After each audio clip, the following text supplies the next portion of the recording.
Well, to say that Canadian Valley Tech Center Superintendent Greg Winters is proud of the new El Reno campus is a bit of an understatement, but for good reason. Demolished by the largest tornado ever on record, the campus reopened for the spring semester, and Dr. Winters took us for a tour. It was total destruction, basically. I mean, we had 9 buildings the night of the tornado. When I left, they were standing. When I got back a couple hours later, 7 of those buildings were completely destroyed. The other 2 were pretty much destroyed. We were able to, use infrastructure, slab floor and columns and roof deck and that kind of stuff to rebuild. But for all intents and purposes, the total campus was totally destroyed. Yeah, and in this building there has been a lot of rebuild, but yes. Right outside those doors, it was completely gone.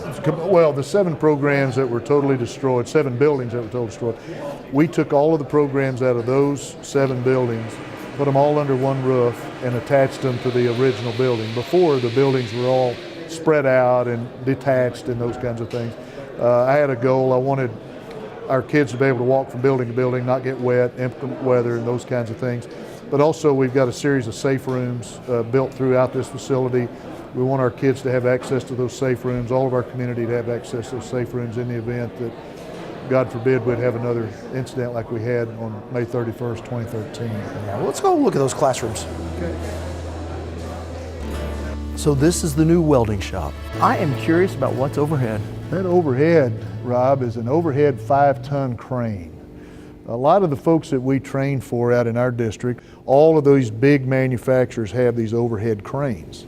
We're going to design curriculum where we teach these kids, our high school kids and young adults, to operate this 5-ton overhead crane. So when they go to work, and that's our job, is to put them to work, when they go to work for the big manufacturers over on the east side of our district, west side of Oklahoma City, that day one, they walk in, they're a certified overhead crane operator, and they're able to be a productive employee day one when they go to work.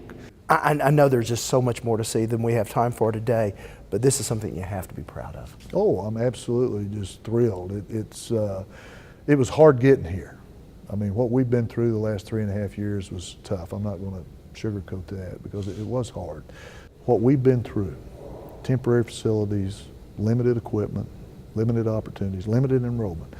We've had more state champions and more national champions from Canadian Valley Technology Center in the last 3 years than we've had in the history of Canadian Valley. And so when you think about that, you think about the professionalism of our staff, you think about the quality of students that our sending schools, our partner schools are sending to us, and for our kids to perform at that level under really not very good circumstances. Adversity. Adversity, absolutely. And their perseverance and their willingness to work hard and be here every day and perform at a high level. To me, that's the part I'm most proud of. Yeah, this is a great facility. It's state of the art. I mean, we have stuff here that's probably better than anybody in the country, to be real honest about it. And I'm proud of that. Don't think for a minute I'm not. But I'm just as proud, or more proud maybe even, of the way that our faculty, our staff, our kids, our students, the public, our communities, the way they rallied around us and performed at the level that they performed. I'm really proud. That's a legacy right there.